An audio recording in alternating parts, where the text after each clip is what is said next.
안녕하세요. 낭낭서가입니다. 오늘의 책은 전쟁, 질병, 불황의 위기를 승리로 이끄는 설계의 힘이라는 부제가 붙어 있고, 특히 전 세계 석학과 명사들이 극찬한 책, 특히 빌 게이츠는 내 가방에 넣어 다니며 읽는 책이라는 추천사가 달려있는 사피 바칼지음, 이지연 옮김, 흐름출판의 룬샷입니다. 먼저 지은이 사피 바칼의 한국 독자에게 챕터를 봅니다. 지난 세기 한국의 기적을 기억합니다. 농업 중심의 어려웠던 경제는 강력한 공업 중심 경제로 발돋움했습니다. 세계 최빈국 중 하나였던 나라가 이제는 세계 최고 부국들 가까이에 이름을 올리게 됐습니다. 오늘날 한국의 교육, 의료, 교통, 산업 시스템은 전 세계의 모범입니다.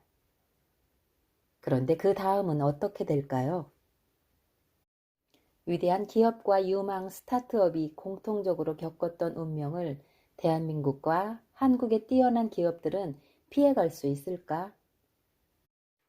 어마어마한 성공의 역사. 단기간에 유명세를 달성하고도 그 성공이 낳은 파괴 속으로 불꽃처럼 사라져간 기업들의 운명을 어떻게 하면 피할 수 있을까? 나는 이 책에 이 질문들에 대한 나름의 답을 담았습니다. 특히 기업뿐만 아니라 국가가 이 수수께끼를 푸는 데 도움이 될 만한 집단 행동의 과학적 원리를 소개합니다. 경영서에서 과학적 원리라니 다소 뜬금없이 들릴 수도 있겠습니다. 바이오테크 기업을 설립하고 10여 년간 최고 경영자로 일하기 전까지 나는 이론 물리학자였습니다. 이 덕분에 오바마 대통령의 과학자문위원회에서도 일하게 됐고 경영자이자 물리학자의 입장에서 나의 탐구를 한층 발전시킬 수 있었습니다. 이를 통해 팀이나 기업, 심지어 국가가 극적 변화를 겪는 이유를 상전이라는 과학적 원리로 답해보게 됐습니다. 그 과정에서 조직의 문화보다는 구조의 작은 변화가 대단한 발전을 이끌 수 있다는 사실을 알게 됐습니다. 영도의 경계에서 물이 얼음으로, 얼음이 물로 자유롭게 순환하는 것처럼 창의성과 효율성의 동적 균형을 이룬 조직은 창조적 해결책을 도출해 위기를 성공으로 바꿀 수 있습니다. 이런 생각을 풀어내기 위해 물리학과 비즈니스, 역사를 결합하고 자명한 원칙에서 출발한 방정식을 이 책에 담았습니다. 이는 지금까지 출간된 책 중에 최초이자 유일한 시도일지 모릅니다. 한국은 과학과 기술, 수학의 역할을 오랫동안 강조해 왔으며 이 분야 연구자와 학생들은 세계 최고 수준입니다. 그렇기 때문에 내 아이디어가 한국 독자들에게는 더 깊은 울림을 주지 않을까 기대합니다. 이 책에 실린 아이디어들을 적용하는데 한국만큼 최적화된 국가는 없을지 모르니까요. 아무쪼록 여러분에게 내 탐구의 여정이 도움이 되길 바랍니다. 2020년 4월 매사추세츠 캠브리지에서 사피 바칼. 미친 아이디어라고 손가락질 받는 룬샷을 어떻게 발견하고 육성할까? 저자 사피 바칼은 일부 우연의 설계자들에서 상전이라는 물리법칙으로 룬샷을 설명한다. 물이 가득 담긴 욕조를 얼어붙기 직전으로 만들어보자. 어느 쪽으로든 조금만 움직이면 전체가 얼거나 녹아버린다. 그런데 바로 그 접점에서는 얼음덩어리와 액체 상태의 물이 공존한다. 상전이의 경계에서 두 가지 상태가 공존하는 현상을 상분리라고 한다. 얼음과 물의 상태는 서로 나눠지면서도 여전히 연결되어 있다. 두 상태의 관계는 주목받는 것이 서로 균형을 이루는 순환 관계의 형태를 띈다. 얼음 조각의 분자들은 인접한 물 웅덩이로 녹아든다. 얼음 조각 옆을 헤엄치던 액체 분자들은 얼음 표면에 붙잡혀 얼어붙는다. 어느 쪽 상태도 압도적이지 않은 이 순환 관계를 동적 평형이라고 한다. 상전이의 원리는 실제로 2차 세계대전 이후 미국이 세계 패권을 잡게 되는데 지대한 영향을 미친다. 2차 세계대전이 발발하기 직전인 1930년 중반, 미군은 연구 예산을 전함 한 척을 제조하는 비용의 20분의 1 수준으로 삭감했다. 국방부에서는 중요한 전력은 소총과 총검을 든 보병이라고 주장했다. 반면 나치 독일은 새로운 과학기술을 적용한 잠수함 U-보트와 공중폭격기 슈트카를 앞세워 전쟁의 개념을 바꾸고 있었다. MIT의 부총장이자 1차 세계대전 때 군과 일했던 버니바 부시는 독일과의 기술 격차가 벌어지고 있다고 경고했지만 군 장성들은 빌어먹을 교수들의 말 따위는 안중에도 없었다. 1938년 독일이 오스트리아를 합병하자 부시는 루즈벨트 대통령을 움직여 과학연구개발국을 세운다. 이 단체는 그때까지만 해도 쓸모없는 아이디어로 외면받던 수백 가지의 과학적 아이디어를 군대에 적용하는 데 노력을 기울였다. 그렇다고 부시가 빌어먹을 교수들 편만 들었던 건 아니다. 부시는 상전이의 원리를 조직에 대입해 예술가의 창의성을 최대한 보장하되 병사들이 이를 효율적으로 운영할 수 있도록 분리하되 소통하는 조직을 설계한다. 결과적으로 이 조직은 U-보트를 격퇴하는 데 결정적 역할을 하는 레이더 시스템부터 폭격 효율을 7배나 올려준 미사일, 아인슈타인이 독일이 먼저 개발할 것이라고 경고한 핵폭탄까지 만들어낸다. 2차 세계대전이 끝난 후 미국은 부시의 조직을 상설기관인 방위고등연구계획국으로 개편한다. 방위고등연구계획국은 미국의 수많은 대학, 연구기관과 협업해 이후 인터넷, 반도체, GPS, 3D 그래픽, 디지털 카메라의 모티브가 되는 연구를 수행하며 미국이 초강대국으로 발돋움하는 데 지대한 공헌을 하게 된다. 이처럼 창조적 괴짜들이 만든 혁신적인 발명품으로 과학기술과 기업의 운명을 바꾸려면 두 가지 원칙을 지켜야 한다. 혁신적인 발명품을 개발하는 그룹과 기존의 영역을 지키는 그룹 간 상분리, 그리고 두 그룹 간의 협조와 피드백이 잘 오가도록 보장하는 동적 평형이다. 위상분리는 위험 부담이 큰 초기 단계의 아이디어를 연구하는 예술가들을 이미 성공을 거두고 지속적으로 성장하는 분야를 담당하는 병사들과 분리함으로써 엉뚱해 보이는 아이디어들이 싹을 틔우기도 전에 짓밟히지 않도록 보호해주는 구조를 만드는 것이다. 동적 평형은 신기술을 온몸으로 거부하는 군 관계자들을 배척하지 않고 끝내는 설득해서 기술 개발과 적용에 동참시킨 부시처럼 예술가와 병사 어느 한쪽에 치우치지 말고 이 둘 사이의 조화와 균형을 이뤄내야 한다는 것이다. 혁신을 완성하기 위해서는 예술가와 병사가 모두 필요하기 때문이다. 우연한 발견을 위대한 성공으로 이끄는 5가지 룬샷 원칙. 첫째, 3번의 죽음을 이겨내라.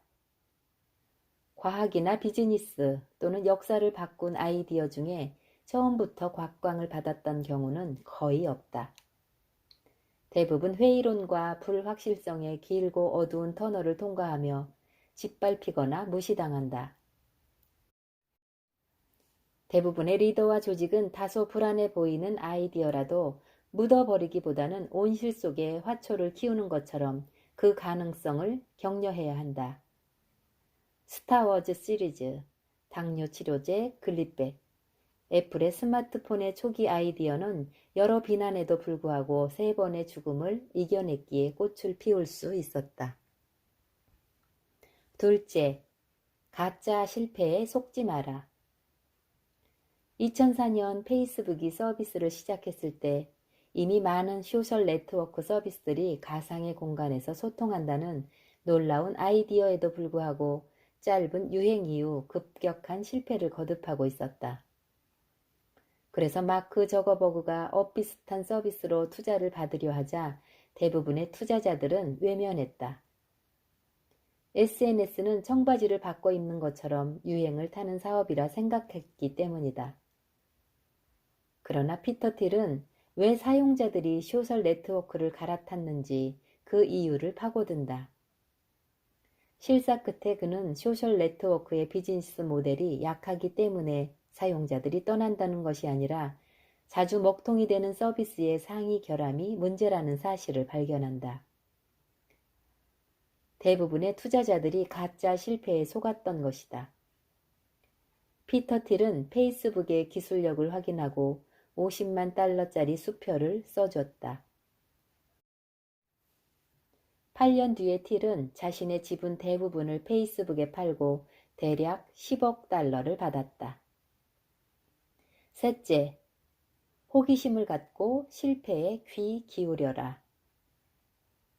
15년간 세계 체스 챔피언으로 군림한 가리 카르스파로프는 자신의 성공 비결을 경기에 졌을 때 어떤 수가 왜 나빴는지 분석하는 것이 아니라 그 수의 이면에 깔린 의사결정 과정을 어떻게 바꿔야 하는지 분석했기 때문이라고 말한다.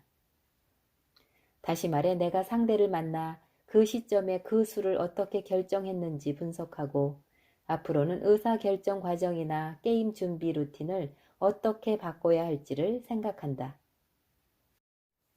가장 약한 팀은 실패를 전혀 분석하지 않은 팀이다. 그들은 그냥 계속한다. 이는 전략 자체가 없다는 뜻이다. 시스템 사고를 하는 팀원들은 실패의 이면을 파고든다. 어쩌다 그런 의사결정에 이르렀나? 참여자들의 조합을 좀 더 빠르게 꾸려야 하나? 아니면 참여 방식을 바꿔야 하나? 앞으로는 비슷한 의사결정을 내리기 전에 기회 분석 방법을 바꿔야 하나? 지금의 동기부여 요소들이 우리의 의사결정에 어떤 영향을 미치고 있나? 동기부여 요소들을 바꿔야 하나? 시스템 사고는 결과의 질뿐만 아니라 의사결정의 질을 용의주도하게 점검하고 한 번의 성공, 실패의 조직이 흥분하거나 좌절하지 않게 만든다.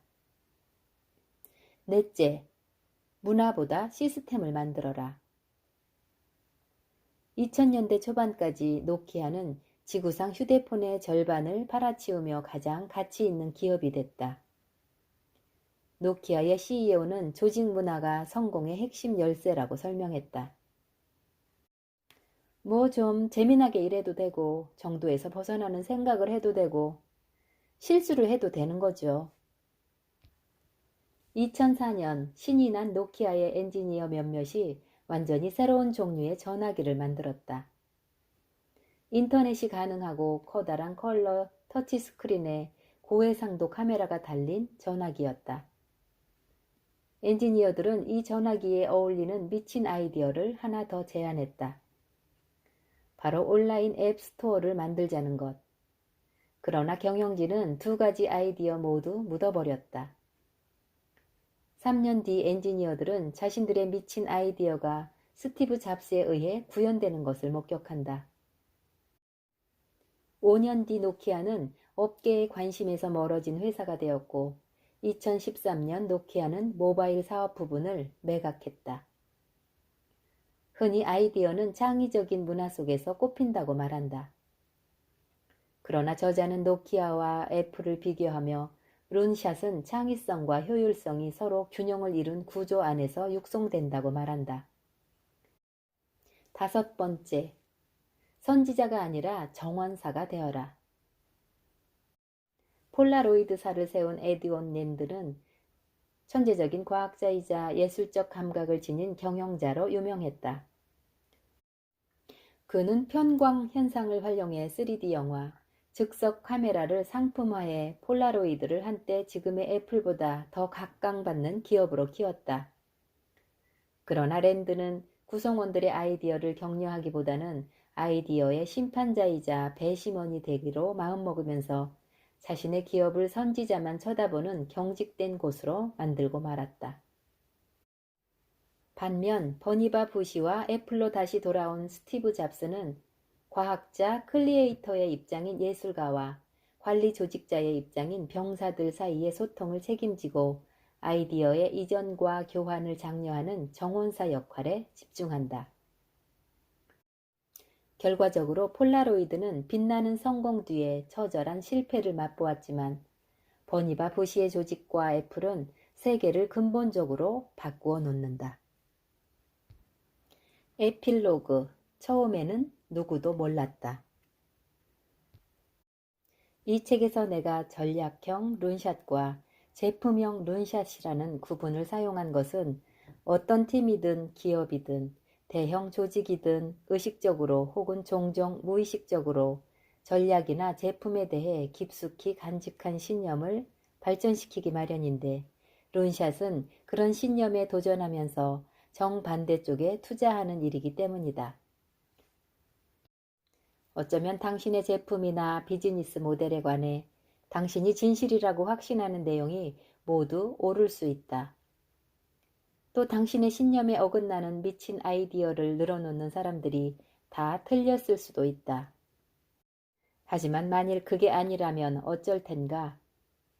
경쟁사의 기자회견 기사에서 그 사실을 확인하기보다는 자체 실험실이나 파일럿 테스트에서 발견하는 편이 낫지 않을까? 그런 사람들의 아이디어를 묵살하면서 당신은 어디까지 위험을 감수할 자신이 있는가? 팀이나 기업, 국가를 설계할 때는 룬샷을 육성할 수 있는 방식, 그러면서도 프랜차이즈와 섬세한 균형을 유지할 수 있는 방식을 취해야만 권융제의 제국과 같은 끝을 보지 않을 수 있다. 권융제는 이상하고 기발한 물건이라고 무시했지만 세월이 흐르고 보니 그의 제국을 파멸시킨 것은 바로 그 이상하고 기발한 물건을 손에 쥔 적들이었다. 네, 이상으로 흐름출판 사피바칼지음 이지연 옮김의 전쟁, 질병, 불황의 위기를 승리로 이끄는 설계의 힘 룬샷의 일부 챕터를 낭독했습니다. 낭낭서가였습니다.